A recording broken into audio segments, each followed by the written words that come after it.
Sis and tell.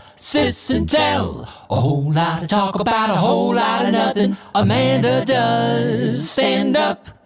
Alison's on TV. And when they hop on the phone, it's the place you want to be. Sis and tell. A whole lot of talk about a whole lot of nothing.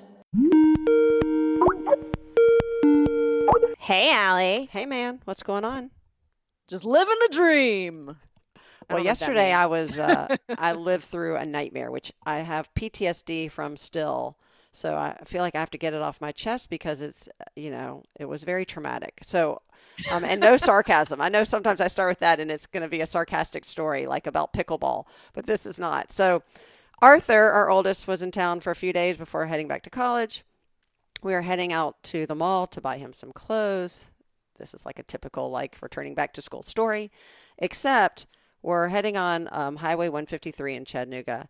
And all of a sudden I see that there's this tractor trailer in the far left lane. And it has gone so far over, it is sliding against the middle barrier. Yeah, and like sparks? It's hitting, the whole side of the car is hitting it. Oh and then God. Next to it is this box car, like a big box truck. And then at some point there was an 18-wheeler involved too, but I only know that from the post reports. But the box truck, I don't know exactly what happened, but I assume the box truck maybe was trying to move over and that the tractor trailer was in its blind spot. And when you realize that you're doing that and you sort of autocorrect, well, he tried to correct it and did it so abruptly that the huge box truck turned to the right, went all the way across the highway and over a barrier, over this passway that was over one of the exits, over that barrier. No. The car turns over and flips. You saw all that? We saw all of it happening in front of us. And when I say so we were a few cars behind. I was far enough behind that when I noticed the tractor trailer skimming the side, I knew something was wrong. You slowed down. So I started slowing down, and Arthur and I were both like, oh my gosh, and we were on speakerphone with my friend. So we're like, holy cow, we have to go. So I hang up the phone and I just start slowing. And of course I immediately look in my rearview mirror. Right. We're going 65 miles an hour. I'm thinking, oh gosh, we're going to cause a 50-car pileup. Luckily, that did not happen. Everybody saw this happening. Luckily, there were no cars involved when this one veered off the road, but we immediately pulled to the side, as did the other few cars that were all in the front. We were literally front of this accident. And that was traumatic and so scary. What was heartening is that there were several people who had literally pulled over to the side right before us and went down to help the people. So there was at least, half a dozen people on the scene immediately by the time we pulled over, and Arthur called 911, as did many other people. Because I always say you can't assume, even though there are several people witnessing an accident, that somebody's going to call. It's like CPR. Right. You have to take charge. So Arthur called 911 and we called it in, but we were so freaked out because we watched it was like watching a movie. And as this car veered over the side and toppled over, I'm so thankful that nobody died. They reported later that the two people in that truck, one got out and then one was trapped, and then they had to extricate that person. They were both injured, but it doesn't sound like it was, life-threatening injuries. So they were okay. But just to see how many people ran to their aid and were trying to help, I said, we would stay if I had any skills that would help them in this situation. Right. But then by the time we got to the mall, we were still freaking out a little bit. And Arthur said, we were thinking back to when I was getting on the highway initially from my house, and there was a slow car in front of me who was probably looking down doing a text or something. And so they almost made us miss the light. And I thought, I go, come on, get off your phone, go, hello. So Arthur says, Mom, aren't you thankful that guy, was 10 seconds slower than you wanted him to be when we were first getting on the highway? Can you imagine if we had been 10 seconds faster? And I said, yeah, it's a great point. It's like you start to piece together when something like that happens, good and bad. I think it's only natural for us to start to backtrack, and you start piecing together the moments in your The day. what ifs. The Yeah. what ifs, right? If I had done this slower or faster, if I had taken this different route, if I had gone this way, how would it have turned out? And I mean, literally, we were beyond thankful and also traumatized to see that happen, because you just never know. I mean, that all of that, I was really literally sort of praying for the people in those cars, that they were going to be okay, and so thankful that they were only injured. But oh my gosh, if I was that traumatized, I can only imagine the three vehicles. The drivers. Yeah, the drivers Yeah. of those vehicles in it, and what they're experiencing today. But anyway, I feel like life is a bunch of what ifs, right? Like it's all about timing. yeah. And like Aaron and I, the way we met on J-Date, but I would not have gone on J-Date if I had not messaged with our cousin Debbie saying, send me pictures of the kids. And she was at that point divorced and had a J-Date profile, and the only pictures she had available to send digitally were on her profile. So I had to log in and create a profile to see those pictures. But if I hadn't messaged her, right, then I would have never. And it's like everything's, it's like I don't know. Yeah. It's a snowball effect. The butterfly effect. You owe Debbie full credit for your marriage. I do think I've given her credit. I do. I think at my wedding I said something to her about it. That's good.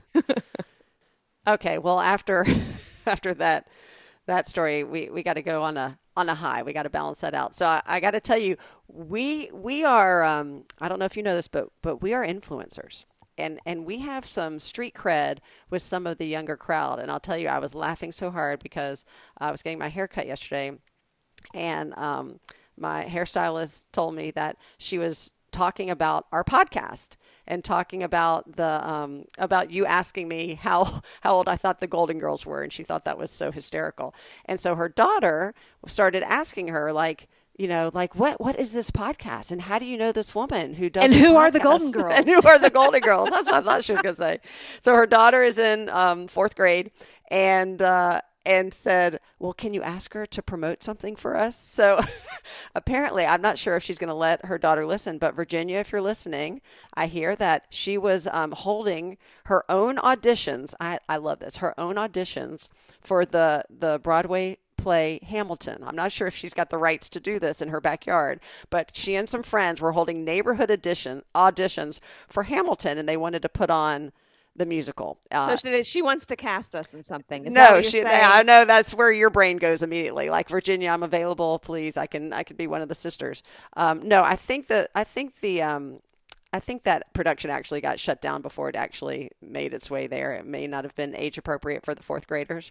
But I love her initiative. I love that. It reminds me of the stories Mommy would tell of her and Aunt Linda casting all of these performances in their backyard. It's so old school entertainment. It's so old school fun of like, let's get together. Let's do what we love. Let's take charge. And then let's charge people admission. Right. Let's turn it into a business. Right. We're so talented. Here's your ticket. But it also reminded me of, talk about, and this does tie back into the what if moments, but my great Hamilton story is there was a young man from Atlanta who was a boarding student at Macaulay, which is where the school where the boys go. And in 9th grade, he came from Atlanta to be a boarder, and he really was an athlete. He pretty much could play any sport. But as the story goes, one of his friends dared him to try out for one of the musicals. And he said, all right. So he did. And he was like one of the stars. I think it might have been Footloose or something. And after the performance, all these people came up to him and said, you're so amazing. You could be on Broadway. And his response was, what is Broadway? No. Yeah. No. He just had never had that sort of influence in his life. And they explained to him what Broadway was. He goes, wait. You're trying to tell me that people get paid to do this for a living? And they said, yeah. They do. And so he immediately went from being a consummate athlete to just a all-time musical theater buff, and ended up starring like in every production that the school had. Started his own band, got really into music. Wow. He ended up getting triple into threat. Oh yeah, he got into, I think, Juilliard, and also and also to Belmont, which is in Nashville, which is an incredible music school, and chose to go to Belmont. And while he was at Belmont, and I should mention his name at this point. His name is Chris Lee, and while he was at Belmont, Hamilton opened up auditions for what would be the stage performance in Chicago. And he submitted this video of him rapping. I think he might have even turned one of the Hamilton songs into like his own rap. And he sent it in just saying, what the heck? You never know. You never know. And he got a call. And they said, how soon can you be in Chicago? We want you to audition in person. Oh, my gosh. And at the age of like 20, he goes there, he auditions, and he gets cast as the character of Thomas Jefferson, who also played Lafayette. And he was in the first stage performance of Hamilton in Chicago. We happened to go there for our fall break that same year, and that weekend of our fall break was the first few days of that opening, so we got to see him perform. And That's of course, cool. I sent him a message, hey, you don't know us, but our kids go to the same school. And he came out and took pictures and everything. But you think about that succession, right? I think back to that's a what if moment. The what if is moments. The what if moment. Right. If someone had never dared him to audition for that play, if he had never, pursued this, if he had never been here, all of those things add up to our lives. And it just, when I heard the story about Virginia holding those auditions, in her backyard, even if she never puts on Hamilton, the fact that she has, and this generation, I think, and all generations have this amazing energy and overflowing creativity that I think we have a responsibility to constantly nurture, because who's to say they're not going to be the next, famous movie star or stand-up comedian or, rock star, whatever that looks like, however they translate, or Yo-Yo Ma. Is he still popular? What is he? Does he play the violin? Is he a cellist? Yo-Yo Ma do? Yeah, I think he's a cellist. Was he ever? I mean, I don't know. My point is, there's always room for the next great blank in the creative world. What's so fun to me is to, we try and like give our kids all these experiences, right? Whether they're good at them or not, whether they're passionate about something in this category or not. And then they end up kind of focusing on something on their own. And it's neat to see what happens. Like, it's like Murray with, like, he knows so much about training and nutrition, and that's not something we ever led him to. He did that on his own. At first I thought you said that's not something we let him do. I'm like, we are opposed. Look, we only eat chips in this house. Eat candy. And have you had your soda for the day? I want you to get that right now.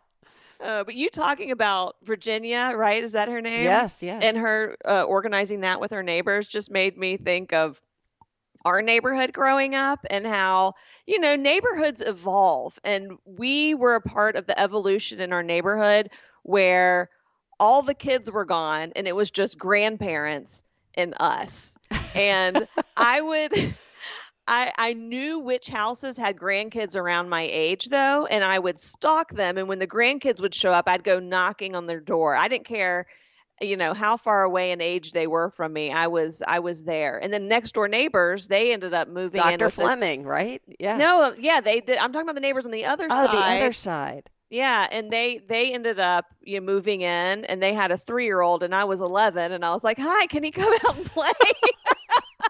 I was so desperate for and it's not like we lived in a walkable neighborhood. No. Right? It was very hilly, and I couldn't just go walk to a friend's house. And I mean, I'm sure maybe there was someone who lived nearby. I have no idea, but it was the saddest on Halloween because no one knew it was Halloween. All the lights were out. People didn't have candy, and I was, pretty confident that I'd managed to get something. And I remember just knocking on people's doors, and they'd turn the lights on and be like, "Martha, who's there?" "Oh, it's that Amanda girl from across the street who comes every once in a while for, the read-a-thon money." Did you really read those books, Amanda? No, I knew you were going to say Inquiring minds that. still want to know. Oh my God. I used to, let's talk about the MS Read-a-thon for a second and how I would make up book titles and authors and then ask you to go sponsor me. Yeah. And you would be like, because I would wait till the night before, of course. You'd also say, I remember one time, I'm like, well, tell me, I just picked a random book. So tell me about this book. Well, what? I go, well, just tell me what it was about. Fine, I'll just go read it again. I remember that. I seriously remember this moment because I remember going into my closet and reading it.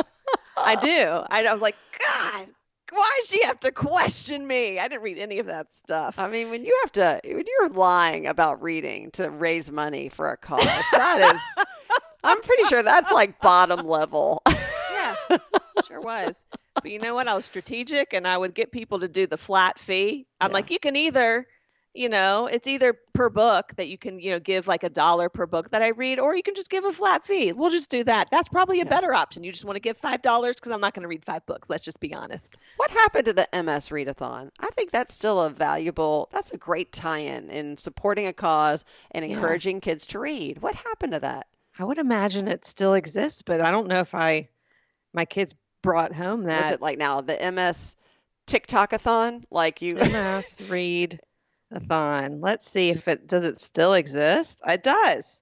Oh, in Australia. Well, of course. No wonder they're so far ahead of us. Now it's just Read-a-thon, right? Okay. I think now it's just Read-a-thon, and you can use it to raise money for whatever you want. That's what it looks like. And it's it's in Canada.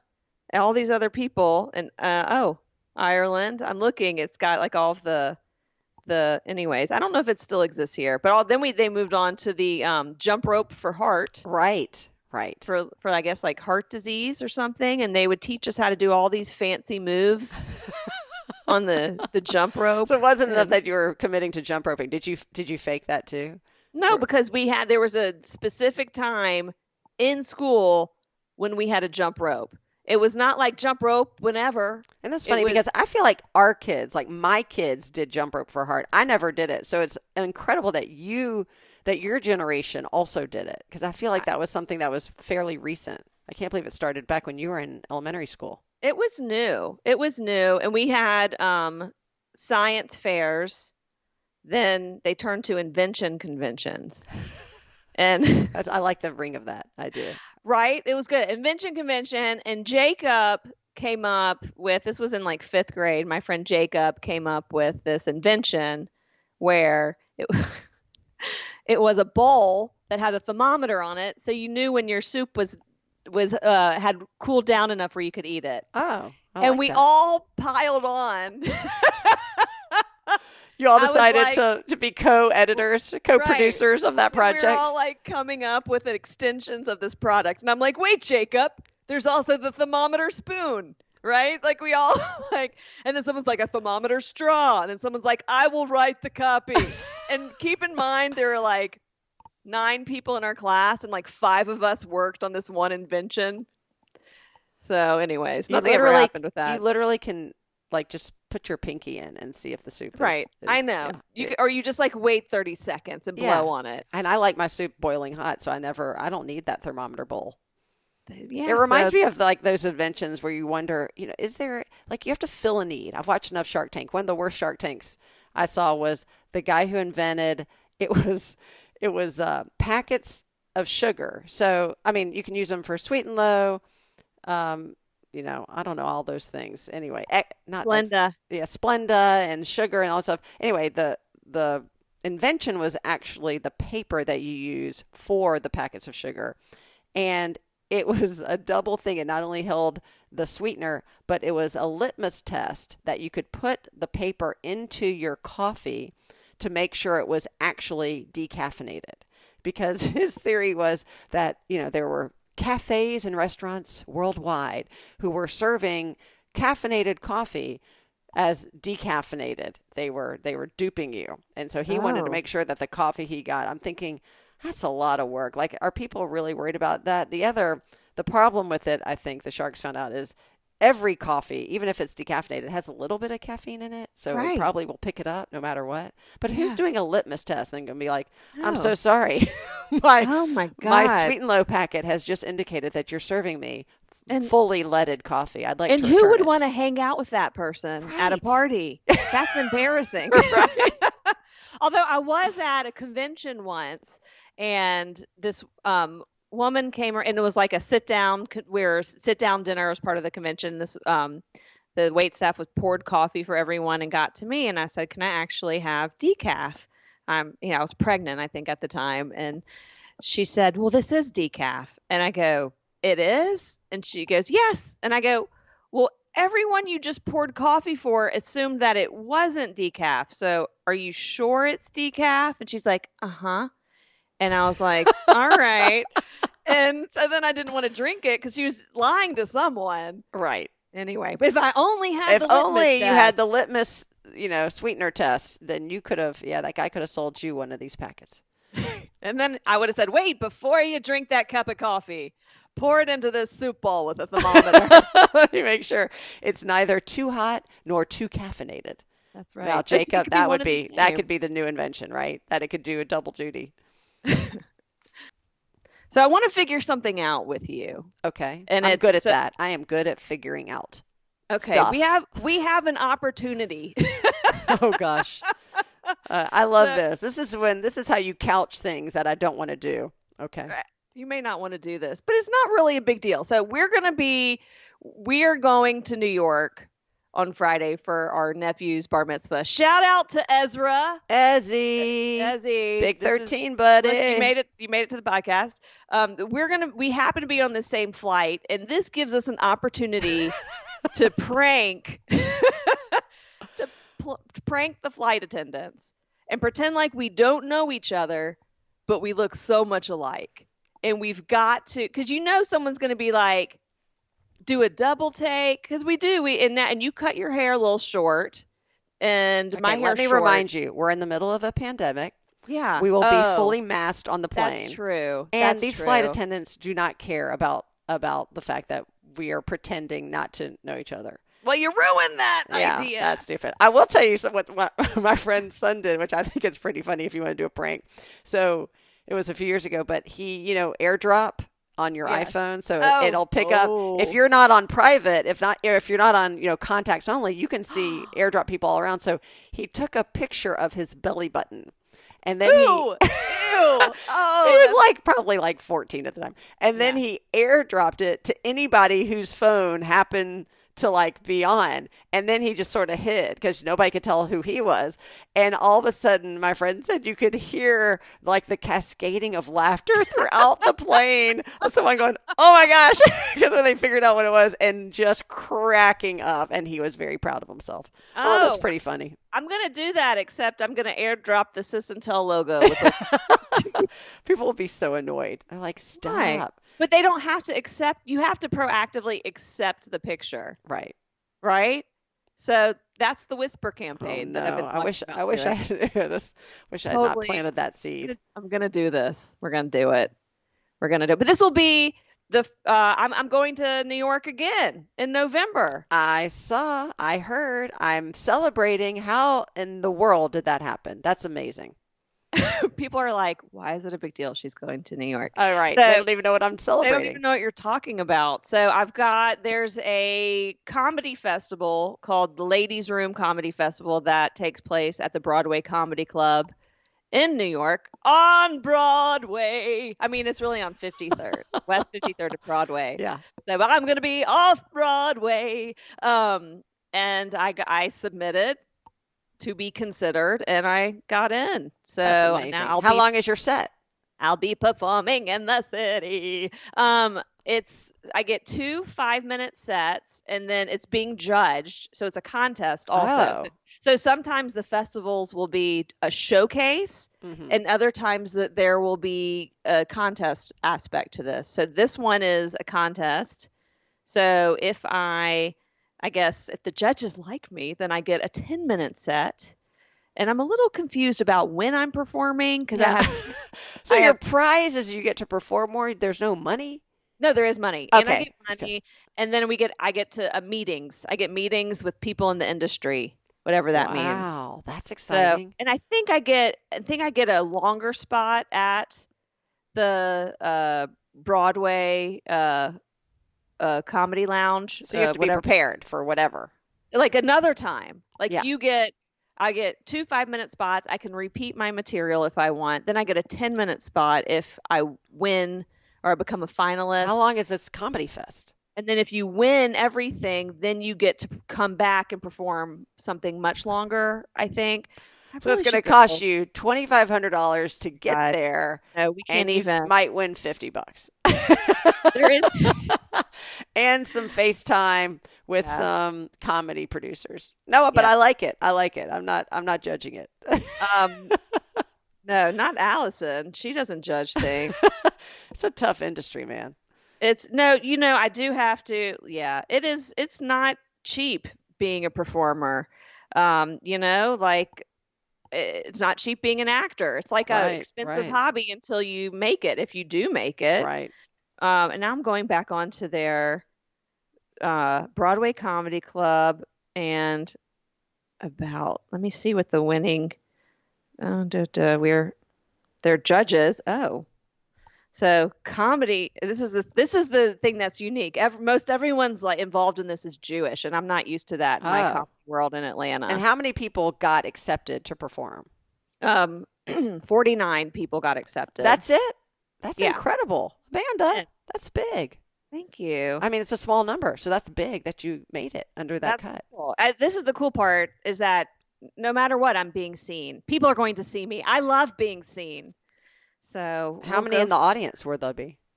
I don't know. Here, like my first. I have a lot of questions you can't answer. Yeah, I don't know. I'm every few days we get another email from them with more information. Well, Gail Goldner, I saw her. She was willing to put together a group of camp people to come and support you.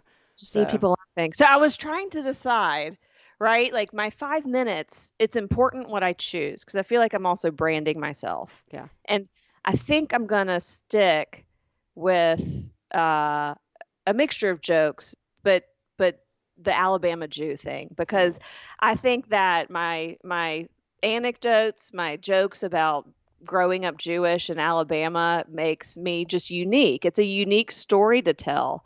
And you're in New York, where there's literally a 1 in 8 chance that you're going to bump into somebody Jewish on the street. Oh, come on. It is bigger than that. You think it's... That's it. There are 1 million Jews in Manhattan, in New York City, and there are 8 million people. I think I'm still more likely to bump into someone Jewish. You might have a 1 in 2 chance, but the point being, it's a heavily populated Jewish part of the United States, of the world. Let's be clear. But I had an open mic I did Monday night, and I decided to try out my comedy that I usually save for the Jewish Federation events, and just to make sure. Yeah. Just to make sure. And I've done those jokes before, but I've been working on all this new material that I hadn't done some of those jokes in a very long time. So, and it's still, I got some chuckles. So, and I usually get, the audience was half comedian. So, but I'm still working on it, but that's what I think I'm going to do. And when is that? Tell us the date again. It's the weekend of November 5th. Awesome. So I'll post it on Sisson. When I have like a ticket link and I get more details about all the shows I'm performing in, then I love it. Well, I'm proud of you. That's awesome. We'll go from there. Yeah. Big time. But it's an event. Like I have to pay for my flight there. I have to pay for a hotel room. They got us a rate at a hotel, like a performer rate. Yeah. Yeah. But it's still, and it's inexpensive for New York, but it's expensive, Well, I'm happy to use my Airbnb VRBO training to help you secure a less pricey option that might be just as convenient if you'd like to. I would, but I was worried about it getting canceled last minute and then me having no place to stay. And then also I don't know. That's mainly that was my worry, is not having a place to stay if that gets canceled. Or if I need to cancel it, you can't cancel them now. There's like a no cancellation policy. Can we talk about, though, the cancellation or change policies now with airlines, it is life-changing. I never knew how amazing it is to not worry about changing your flight if you need to, which apparently I've only flown a couple times, but I've already changed my flights like 5 times, and canceling a flight. And sometimes you don't get a full refund, but they give you an e-credit, and I'm going to fly again. Yeah. It is it's stress people don't need. So thank you, airlines, for doing that. Hotels. Thank you, COVID. Hotels, really, you need to do this. I thought hotels do have a cancellation, and they have the you don't pandemic. have to. Yeah, but you're saying the hotels have a cancellation fee? No, not the hotel. I'm saying Airbnb. Oh, Airbnb, right. Yeah, I That's just the problem. don't. It's too much of a commitment to me. Okay. And then enough. also, they can cancel on you 24 hours beforehand. That's and never happened to me, but I get the concern. Yeah, and then I'm paying $1,000 a night for a hotel. I don't know. I was like, who do we know that still lives in the city? And I'm like, it's not really $1,000 a night. Are you exaggerating? I am. I'm saying if I get canceled on and have to do a last minute hotel reservation, I'm with it could be. Everything could be sold out, and I'm like paying $800 a night for a hotel. They're not selling out New York City. I know, or I have to stay at a youth hostel. There are worse things. Things. I have to share a bunk bed with someone from Denmark. So this is our plea. If you are a Sissintel fan and you or someone you know has a spare bed in the New York City area that Amanda can stay in, why? We'll have a sleepover. You never know. Someone might know somebody, or someone might have an apartment that they're not using, and you just never know. You never know. I am part of a Facebook group called The Breast Rest, and it's for traveling female comedians who are looking for a couch to crash on. There you go. I feel great. like too old to sleep on a couch, though. Yeah. Although a couch nap is like kind of the best nap, I have to say. Yeah, so just extend it overnight. All right. Well, thanks for listening to the latest Sissintel podcast. Don't forget to share us with your friends and share us with your enemies. As always, this has been Amanda and Alison with a whole lot of talk about a whole lot of nothing. We'll catch you next time. Sissintel.